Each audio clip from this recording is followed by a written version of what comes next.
وما خلقنا السماوات والأرض وما بينهما لاعبين.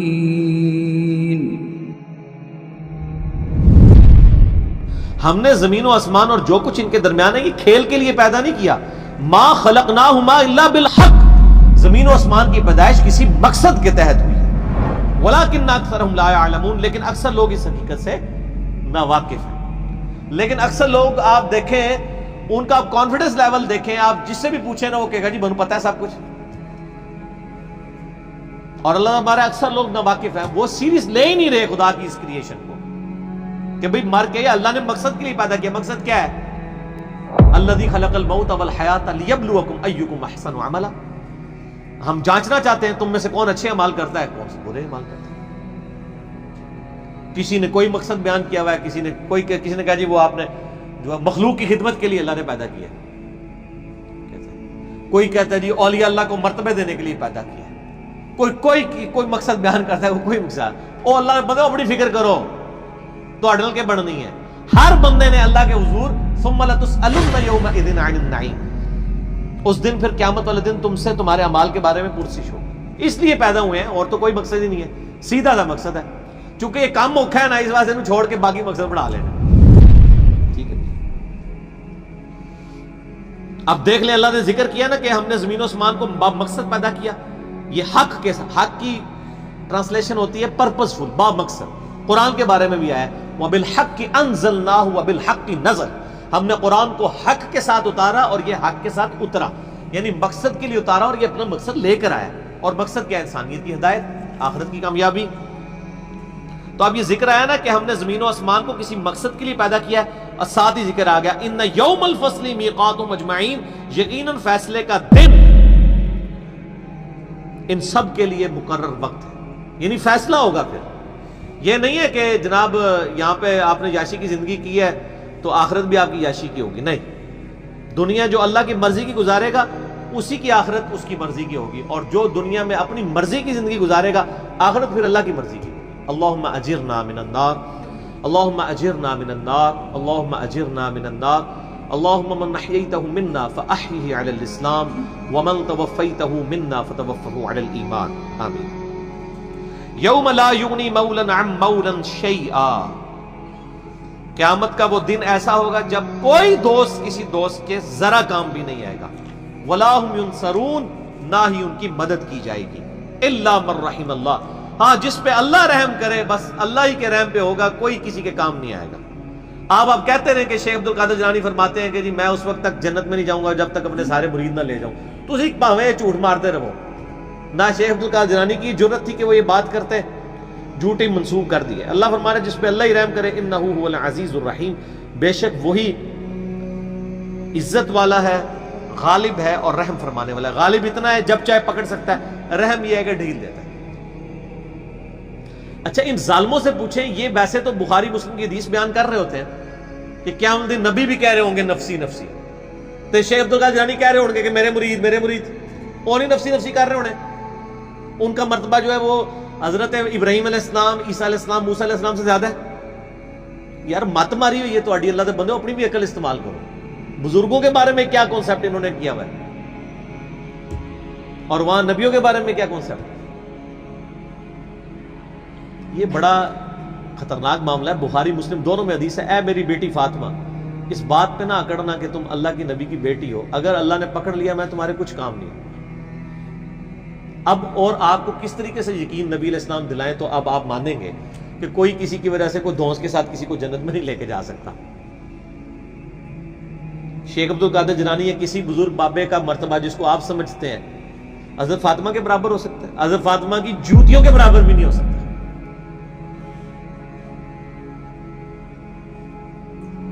تو آپ دیکھ لیں کتنے بڑے بڑے انہوں نے لوگوں نے دعوے کیے اپنے بزرگ بابوں کے بارے میں. جھوٹ ہے, 100% جھوٹ ہے. ان شجرۃ الزقوم, اب بڑی سخت آیات آ رہی ہیں. جنتیوں اور جہنمیوں کا سائملٹینیس کنٹراسٹ آئے گا. پہلے اللہ جہنمیوں کا ذکر کرے گا کہ ان پر کیا صورتحال جہنم میں گزرنی ہے. بے شک زقوم کا درخت ایک کڑوا درخت, طعام الاثیم گناہگاروں کی خوراک ہوگا. کالمہل یغلی فی البطون, پگھلے تانبے کی مانند پیٹوں میں جوش مارے گا.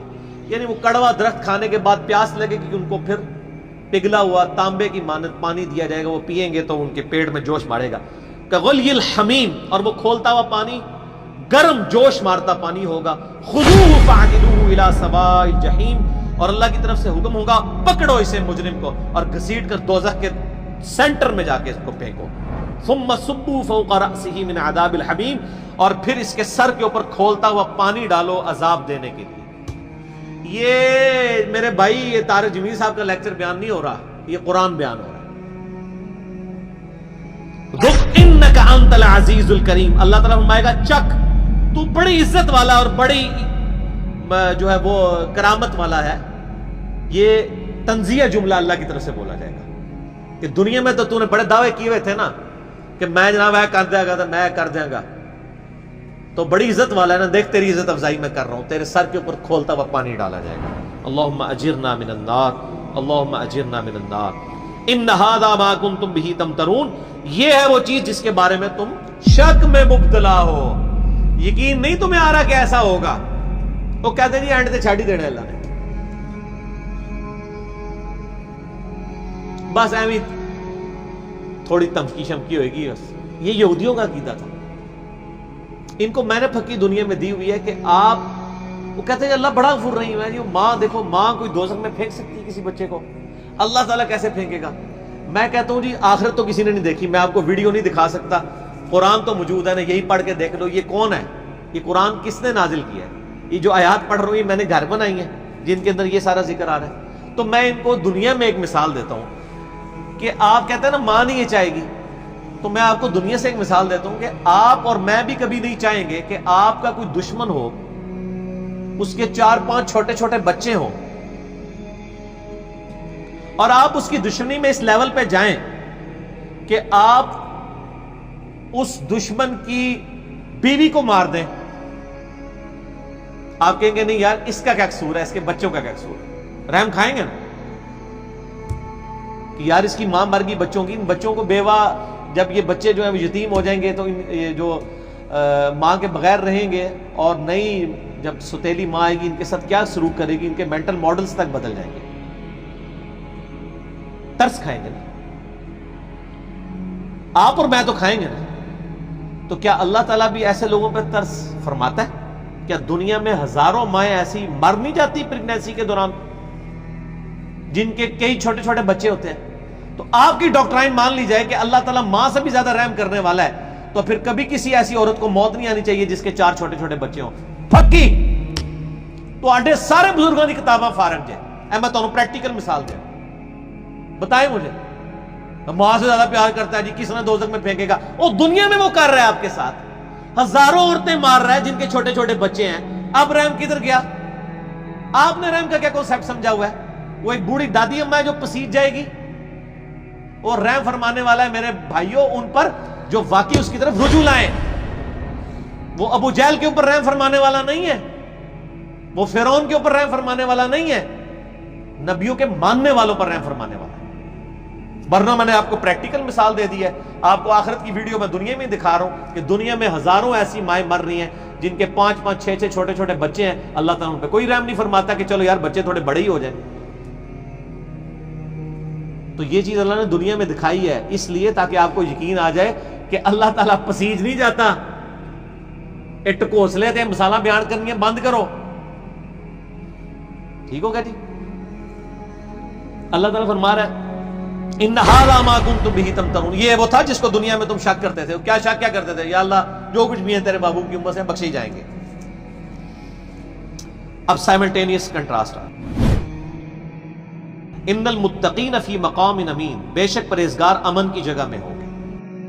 فی جنات وعیون, اللہ کی طرف سے باغوں میں اور چشموں میں. یلبسون من سندس واستبرق متقابلین, وہ باریک لباس پہنے ہوئے ہوں گے اور دبیس ریشم کا آمنے سامنے بیٹھے ہوں گے. یعنی ان کا جو لباس ہے جس طرح آج کل بھی ہوتا ہے, وہ کیٹی کی شلوار ہوتی ہے, اوپر ململ کا کرتا ہوتا ہے. اللہ تعالیٰ فرماتا ہے موٹی ریشم کی ان کی یعنی تہمد ہوگی یا شلوار ہوگی یا پینٹ کوئی بھی ہوگی, اور اوپر کرتے ان کے باریک لباس ہوگی. کذالک، اور یوں ہی، وزوجناہم بحور عین، ہم ان کو بیاہ دیں گے موٹی آنکھوں والی حوروں کے ساتھ۔ اب یہ حوروں کی ڈیٹیل کے لیے آپ طارق جمیل صاحب کے لیکچر دیکھیں، جو جس چیز کا ایکسپرٹ ہے اس کی طرف ریفر کرنا چاہیے، ادھر ہیں وہ ایکسپرٹ، وہ آپ دیکھیں۔ یدعون فیہا بکل فاکہۃ آمنین، اور وہ منگوا لیا کریں گے ہر قسم کا پھل اطمینان سے، جو ان کی خواہش ہوگی اللہ تعالیٰ ان کے سامنے رکھے گا۔ لا یذوقون فیہا الموت الا الموتۃ الاولی، وہ نہیں چکھیں گے وہاں پر موت کا ذائقہ بجز اس موت کے جو وہ دنیا میں چکھ چکے، بس ایک ہی موت ہے۔ اچھا میں جنت کی آیات سے نا اس طرح ہی گزر جاتا ہوں نا، تو لوگ کہتے ہیں جنت لیکچر دو، جنت لیکچر، یار جنت لیکچر تو اتنا کچھ ہے، وہ آپ وہی پڑھ لیں، آپ بخاری مسلم میں جنت کا چیپٹر پڑھ لیں، مشکات کی 30 جلد میں جنت کا چیپٹر پڑھ لیں، ٹھیک ہے جی۔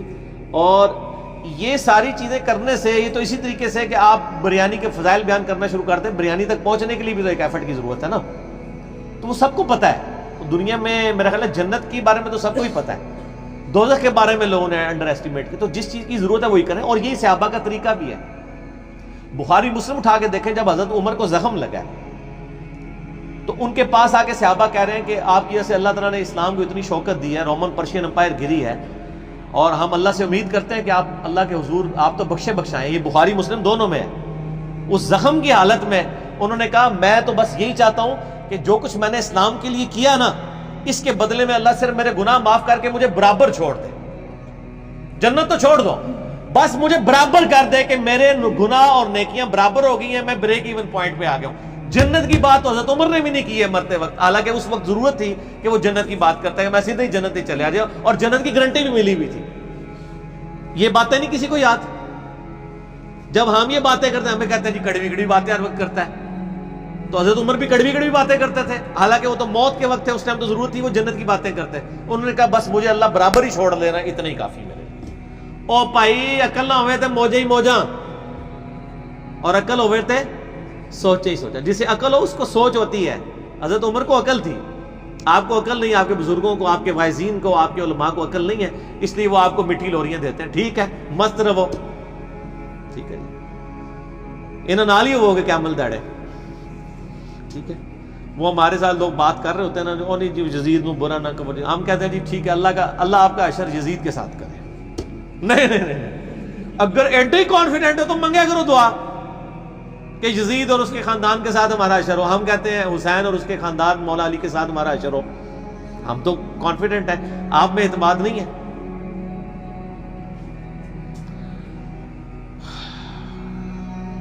لا یذوقون فیہا الموت الا الموتۃ الاولی، اس میں کوئی موت کا ذائقہ نہیں چکھیں گے، جو دنیا میں مبارک چکھ چکے وہی۔ ووقاہم عذاب الجحیم، اور انہیں عذاب جہنم سے بچا لیا جائے گا۔ یہ ہے میرے بھائیوں کامیاب لوگ۔ بخاری مسلم میں حدیث ہے کہ قیامت والے دن موت کو مینڈے کی شکل میں لا کے میدان حشر میں ذبح کر دیا جائے گا۔ جنتی پریشان ہوں گے اور دوست کی خوشی کے ساتھ آ رہے ہوں گے کہ شاید کوئی ہمیں موت لکھ دی جائے تو ہم فارغ ہو جائیں۔ موت کو ذبح کیا جائے گا اور اللہ تعالیٰ کہے گا کہ جنتیوں کے لیے خوشخبری ہے کہ اب کبھی موت نہیں آئے گی، موت ہم نے ختم کر دی، اور جہنمیوں کے لیے یہ بری خبر ہے کہ موت ہمیشہ کے لیے ختم ہو گئی ہے، اب تمہیں اسی عذاب میں رہنا ہے، موت مانگنے سے بھی موت نہیں آئے گی۔ جنتیوں کے لیے موت کا ختم ہونا خوشخبری، اور جہنمیوں دوستیوں کے لیے سب سے بری خبر۔ اللہم اجرنا من النار، اللہم اجرنا من النار، اللہم اجرنا من النار، آمین۔ فضلا من ربک، یہ تمہارے رب کا فضل ہوگا جس کو یعنی دوزخ کی آگ سے بچا لیا گیا۔ ذالک هو الفوز العظیم، یہ ہے سب سے بڑی کامیابی، دنیا کی کوئی کامیابی بڑی کامیابی نہیں۔ اور میرے بھائی دنیا میں کھرب پتی آدمی کو بھی وہی 6 فٹ 7 فٹ کی قبر ملنی ہے، وہ بھی پتہ نہیں ملنی بھی ہے کہ نہیں، اور وہی 3 کپڑوں کا کفن ملنا ہے، جو ایک غریب لاوارث لاش کو فٹ پاتھ پہ مرنے والی کو وہی ایک جگہ سے ہی کفن خریدا جاتا ہے۔ یہ نہیں ہوتا کہ اس کے لیے کوئی اسپیشل لٹھا آتا ہے، وہ بنے بنائے کفن مل رہے ہیں، سب کو برابر ہی ملتے ہیں۔ فَإِنَّمَا يَسَّرْنَاهُ بِلِسَانِكَ لَعَلَّهُمْ يَتَذَكَّرُونَ، اے نبی الاسلام ہم نے اس قرآن کو آپ کی زبان پر آسان کر دیا ہے تاکہ لوگ نصیحت قبول کریں، یعنی آپ کی اپنی مادری لینگویج عربی میں ہی قرآن نازل ہوا ہے، آسان ہے۔ بے شک مولوی کہتے رہے قرآن بڑا مشکل ہے، نہ پڑھی اور ڈائریکٹ گمراہ ہو جاؤ گے، لیکن اے نبی یہ آسان ہی ہے۔ فارتقب انہم مرتقبون، تو اے نبی آپ انتظار کیجئے، جو بات قبول نہیں کر رہے حق ان کے مقابلے پہ اب آپ انتظار کیجئے، فارتقب انہم مرتقبون، یقیناً وہ بھی ایک انتظار میں ہے، اور وہ انتظار یہ ہے کہ جب ان پہ موت آئے گی، عذاب چکھیں گے، پھر لگ پتا جائے گا، یہ اصل میں کہا جا رہا ہے۔ تو یہ میٹھی میٹھی باتیں ہیں، دیکھ لیں، تو قرآن نہیں پڑھا ہوا تو میٹھی میٹھی باتیں ہیں، اور قرآن پڑھا ہوا ہے تو بخاری کی حدیث ہے، نبی علیہ السلام ایک چوراہے سے گزرے، کچھ صحابہ ہنس رہے تھے، آپ نے فرمایا جو کچھ میں جانتا ہوں وہ تم جانتے ہوتے تو بہت کم ہنستے، زیادہ روئے ہی کرتے۔ اللہ تعالیٰ سے دعا ہے جو حق بات میں نے کہی اللہ تعالیٰ ہمارے دلوں میں راسخ فرمائے، اگر جذبات میں میرے منہ سے کوئی غلط بات نکل گئی تو اللہ تعالیٰ ہمارے دلوں سے محو کر دے اور ہمیں معاف بھی کر دے، ہمیں کتاب و سنت کی تعلیمات پر عمل کر کے دوسرے بھائیوں تک پہنچانے کی توفیق عطا فرمائے۔ سبحانک اللہم و بحمدک، اشہد ان لا الہ الا انت، استغفرک و اتوب الیک، وما علینا الا البلاغ المبین۔ جزاکم اللہ خیرا۔